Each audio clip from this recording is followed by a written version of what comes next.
Em Cachoeira Paulista, a equipe da TV Senado foi conhecer o trabalho do CEMADEM, o Centro de Monitoramento de Desastres Naturais.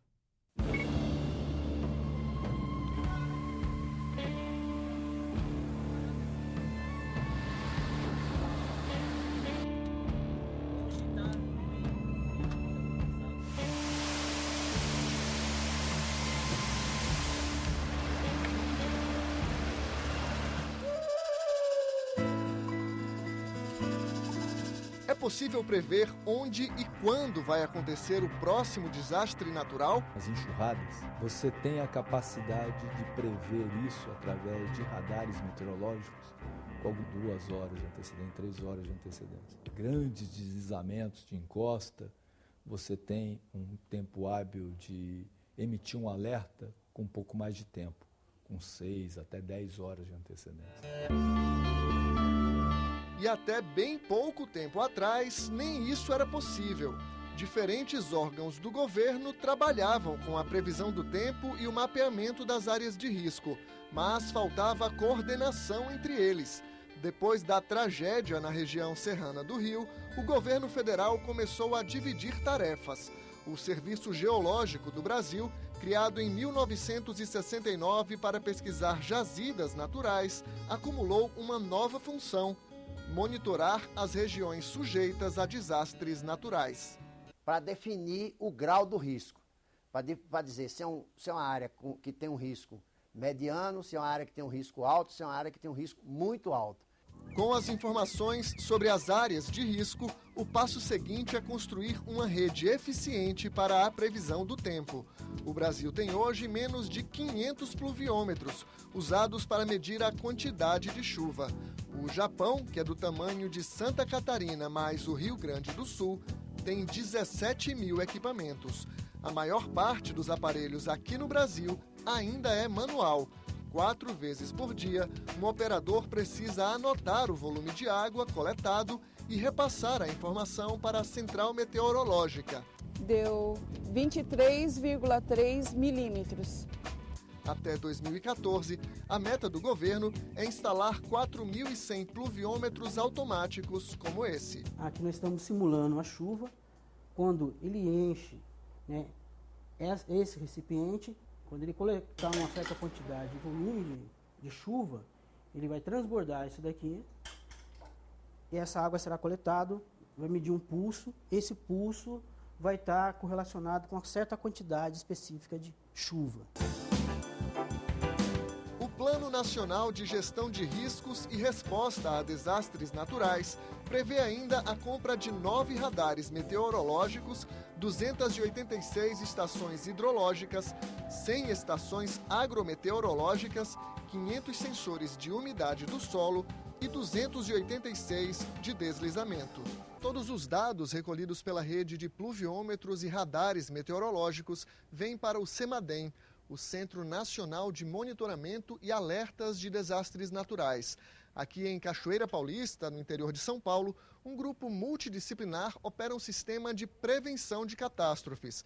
Especialistas em desastres naturais, geociências, hidrologia e meteorologia têm a missão de cruzar informações para tentar se antecipar às tragédias. O CEMADEM funciona 24 horas por dia, 365 dias por ano. Desde 2011, o governo investiu 250 milhões de reais no projeto. A equipe de 96 profissionais se divide em turnos na sala de situação. E na tela do vídeo wall, eles têm acesso a todas as informações meteorológicas. Essas áreas, basicamente, nos indicam onde estão as chuvas mais intensas. Essa aqui é outra camada que mostra a chuva acumulada nas últimas 24 horas. Esses são os pluviômetros do INMET. Felizmente não temos nenhum vermelho, que é quando a chuva supera os 70 milímetros. Também usamos câmeras, webcam, de diferentes regiões. Aqui temos São Paulo, isso aqui na região sul, isso aqui é Porto Alegre também. Quando uma informação sobre chuva chega ao CEMADEM, a primeira análise é feita pela equipe de meteorologia. Eu aciono os outros componentes da equipe E com base nessa informação é que eles vão ter a tomada de decisão sobre o envio ou não de um alerta. O analista de geociências avalia qual será o impacto da chuva em cada tipo de solo. E a gente consegue estabelecer um limiar, ou seja, o limite de chuva suficiente para a deflagração de um processo de movimento de massa. O CEMADEM é capaz de prever inundações mesmo em municípios onde não foi registrada chuva. A especialista em hidrologia analisa se as cheias em rios vizinhos podem provocar estragos. Você tem uma situação de bastante chuva numa bacia. Esse ponto vermelho aqui é onde tem área de risco hidrológico. O centro mantém ainda um especialista para medir o grau de risco em cada região do país. É o analista de desastres naturais. O mesmo desastre vai afetar essa população que mora em casas de madeira de maneira diferenciada em relação à população que mora em casas de alvenaria. Pelo menos uma vez por dia, os analistas do CEMADEM fazem teleconferência com o pessoal do SENAD, o Centro Nacional de Gerenciamento de Riscos e Desastres, em Brasília. Eles repassam informações sobre as áreas mais vulneráveis e, quando necessário, emitem alertas de risco. Esses alertas chegam aqui no SENAD, nós processamos com a nossa equipe e transmitimos para os municípios e para os estados onde as medidas de defesa civil são tomadas. Nós mandamos pessoal especializado em gestão de desastre, em socorro às vítimas para o local. Nós mandamos ajuda humanitária, água, colchão, comida para esses estados, material de abrigamento, barracas. O próximo desafio é conquistar a colaboração da comunidade. O governo vai distribuir pluviômetros entre os moradores das áreas de risco e as informações serão repassadas por telefone ao CEMADEM. Ele solicita que um pluviômetro seja instalado no local onde ele mora e ele vai operar. Então ele começa a perceber que não é qualquer chuva que causa um certo problema. Em 2013, uma comissão do Senado foi investigar os problemas e a retomada das obras da transposição do Rio São Francisco. Este é o desenho do projeto em execução. Na primeira etapa, a integração do Rio São Francisco a outras bacias do Nordeste é feita em 2 eixos principais. O eixo norte vai captar água em Cabrobó, Pernambuco, e percorrer 295 quilômetros, conduzindo água aos rios Salgado e Jaguaribe, no Ceará, Apodi, no Rio Grande do Norte, e Piranhas-Açu, na Paraíba. Previsão de beneficiar cerca de 7 milhões de pessoas. O eixo leste, com captação no lago da barragem de Itaparica, no município de Floresta, em Pernambuco, vai percorrer 217 quilômetros até o Rio Paraíba, depois de deixar parte da vazão transferida nas bacias do Pajeú, do Moxotó e da região agreste de Pernambuco. Deve beneficiar mais de 4,5 milhões de pessoas. Nós estamos investindo no PAC 1 e no PAC 2 mais de 30 bilhões de reais em obras de infraestrutura hídrica no Nordeste. E são obras grandes, obras complexas. Segundo o governo federal, o projeto deve ajudar 12 milhões de nordestinos que vivem em regiões sem garantia de água de forma regular. São 391 municípios do Agreste de 4 estados: Pernambuco, Ceará, Paraíba e Rio Grande do Norte. São 12 milhões de brasileiros que vivem aqui e não querem sair daqui. O projeto básico foi aprovado em 2001, no governo Lula. Inicialmente orçado em 4,7 bilhões de reais, o custo saltou para 8,2 bilhões. E foi colocado um edital na praça, sem ter os estudos necessários para se conhecer o terreno por onde esse canal ia passar. As obras foram divididas em 14 lotes, executados por vários consórcios de empresas, em ritmos também diferentes. As primeiras licitações são de 2005, mesmo ano em que o Tribunal de Contas da União começou a investigar os editais e contratos. As fiscalizações apontaram uma série de problemas que levaram ao atraso nas obras. Elas deveriam ser concluídas em 2014, mas nenhum contrato vai encerrar dentro do previsto e com o cronograma todo cumprido. Um dos problemas do projeto deficiente é esse. Novos itens ao projeto, os preços vão aumentando e aí ultrapassa o limite dos 25% permitido na lei e aí tem que paralisar a obra, encerrar o contrato e fazer nova licitação. Informações insuficientes para o projeto básico, incongruências com o projeto executivo, casos de sobrepreço, pagamento de valores a mais por serviços não executados, gestão e supervisão deficientes do Ministério da Integração Nacional, lentidão para tomar as providências e resolver os problemas em campo. São as principais conclusões das auditorias do TCU, que sugeriu mudanças e sanções. Série de dificuldades que levou à conclusão de que os contratos celebrados seriam insuficientes para poder executar a obra como inicialmente planejado. Isso levou a um amplo processo de negociação com todos os consórcios construtores.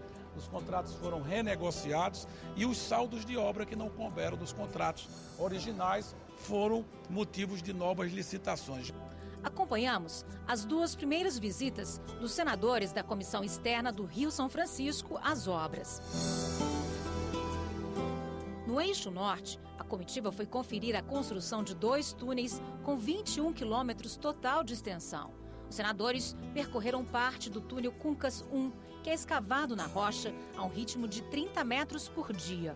Eles conheceram a operação do jumbo hidráulico, esta máquina finlandesa que perfura a rocha para carregar os explosivos e abrir caminho. No Eixo Leste, o projeto prevê a construção de 12 barragens ou reservatórios e 6 estações de bombeamento, além de aquedutos, pontes, túneis e adutoras. Os senadores testemunharam situações distintas nas obras que cortam Pernambuco e Paraíba. Serviços interrompidos, outros retomados e obra entregue, a do canal de aproximação, feita pelo Exército. Tivemos dias difíceis nos últimos meses por força de diversos trechos dessa obra, diversos lotes estarem interrompidos ou parados. Isso motivou a comissão firmar um conceito de que precisava, in loco, fiscalizar para, com o Ministério da Integração e os órgãos que fiscalizam o setor público, acelerar a entrega dessa obra aos brasileiros. A continuar a forma como o trabalho tem sido retomado, com certeza o cronograma de fim de toda a transposição no final de 2015, para mim também vai se consolidar. Mas o nosso desafio já é botar água no canal, seja no Eixo Leste, seja no Eixo Norte, pelo menos 100 quilômetros de água em 2014 nos 2 eixos. Agora vamos acompanhar, cobrar, fiscalizar, para que ela fique no patamar dos 8,2 bilhões que está projetada e esse preço não suba ainda mais e os prazos sejam cumpridos. Esperança tem Dona Maria José, de 70 anos, de se livrar da água salgada e do carro-pipa. Há 53 anos, ela mora na comunidade Caiçara, em Custódia, Pernambuco. Aguarda ansiosa a conclusão do aqueduto de Caetité e as outras obras que passam em frente à sua casa. Tá bem, porque começaram e não terminaram, né? Pode ser que agora venha, que vai começar novamente. Pode ser que termine, né? Fé em Deus.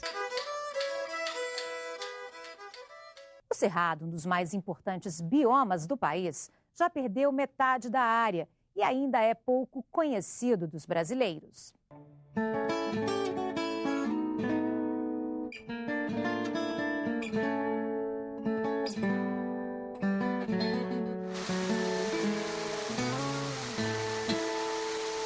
Quando você ouve a palavra cerrado, qual é a primeira palavra que vem à sua cabeça? Água cristalina.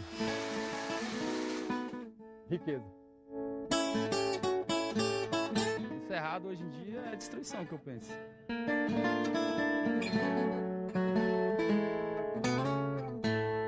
Um mosaico de paisagens únicas no interior do Brasil.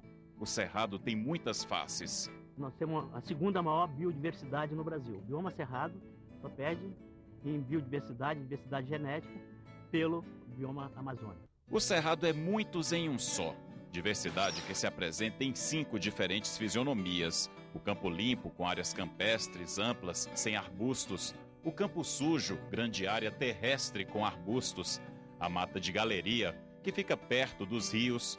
O cerradão, floresta densa e elevada que se destaca das demais paisagens. E cerrado, com árvores tortuosas e baixas, espaçadas em campos verdes, fixadas em solo vermelho. Isso permite uma grande diversidade de espécies, tanto vegetais e aí, como consequentemente animais também. O Cerrado ocupa uma área de 204 milhões de hectares, quase 24% do território brasileiro. O bioma é caipira por excelência. Fica no centro do país, longe do Oceano Atlântico. No coração do Brasil, pulsam os galhos retorcidos, a vegetação rasteira, uma placidez bucólica. Maranhão, Piauí, Tocantins, Bahia, Goiás, Mato Grosso do Sul, Minas Gerais, São Paulo e o Distrito Federal compõem a maior região contínua do Cerrado brasileiro. Mas estados como Roraima, Amapá, Pará, Amazonas, Rondônia, Sergipe e Paraná também possuem vastos hectares de cerrado. Para este professor do Departamento de Engenharia Florestal da Universidade de Brasília, o cerrado ainda é um gigante desconhecido. O cerrado ele é principalmente conhecido perto de grandes cidades, onde estão instituições de pesquisa, onde tem grandes empreendimentos de infraestrutura, como hidrelétricas, onde você tem um investimento muito grande em aquisição de conhecimentos de biodiversidade. Mas as áreas de cerrado mais isoladas, especialmente na porção norte e porção nordeste do bioma, elas ainda são muito pouco conhecidas. Se hoje o bioma ainda é pouco conhecido por grande parte dos brasileiros, antes de 1975 ele era praticamente ignorado. Até então, os campos abertos de vegetação rasteira eram desprezados pelo setor agropecuário. Há quase 40 anos, a Embrapa desenvolveu tecnologia para superar a baixa fertilidade dos solos. Se tem um solo já recuperado, nós tínhamos que desenvolver sistemas de produção, tanto vegetal como animal. O carro-chefe foi a soja. O solo fértil e os vastos campos atraíram agricultores de outras regiões do país, principalmente do sul. A promessa de uma terra apta para o plantio e para a criação de gado foi o que trouxe a família do senador Blairo Maggi do Rio Grande do Sul para o Mato Grosso. Em poucas décadas, ele se tornou um dos maiores produtores de grãos do mundo. Nossa vida está muito ligada ao cerrado, principalmente ao cerrado mato-grossense. Nós migramos então para o Centro-Oeste e aqui construímos não só a nossa família, mas também um patrimônio, né? A chegada dos produtores e o investimento maciço em agronegócio transformaram o Cerrado e tornaram o Brasil celeiro de alimentos. Em poucas décadas, a paisagem de árvores rústicas se transformou no verde organizado do plantio de soja, milho, alho, feijão ou no pasto de gramíneas, que alimenta grandes criações de gado. A ação humana deixou quase metade do bioma drasticamente alterado. O grande problema nosso hoje aqui é a ocupação humana, né? O processo de ocupação do espaço que a vegetação natural ocupa. E junto com essa é o desrespeito que nós temos às nossas leis. Preservar o cerrado é fundamental para o meio ambiente. Dados da Conservação Internacional mostram que a savana brasileira tem 12 mil espécies de plantas, 40% delas endêmicas, que só existem no bioma, 1.200 espécies de peixes, 837 de aves, 199 de mamíferos, 184 de répteis, 150 de anfíbios e 67 mil espécies de invertebrados. Números que podem estar subestimados. Essas coisas precisam conciliar a conservação com a produção. E se o bioma fica no coração do Brasil, é dele que bombeiam as veias repletas de água do manancial brasileiro. O Cerrado é responsável por 70% das bacias Platina, do Tocantins Araguaia e do Rio São Francisco. Importância que ecoou no Congresso. O Senado aprovou uma proposta de emenda constitucional que transforma a Caatinga e o Cerrado em patrimônio nacional. Reconhecimento que servirá de base para políticas públicas de conservação dessas regiões. A PEC ainda está sob análise da Câmara dos Deputados.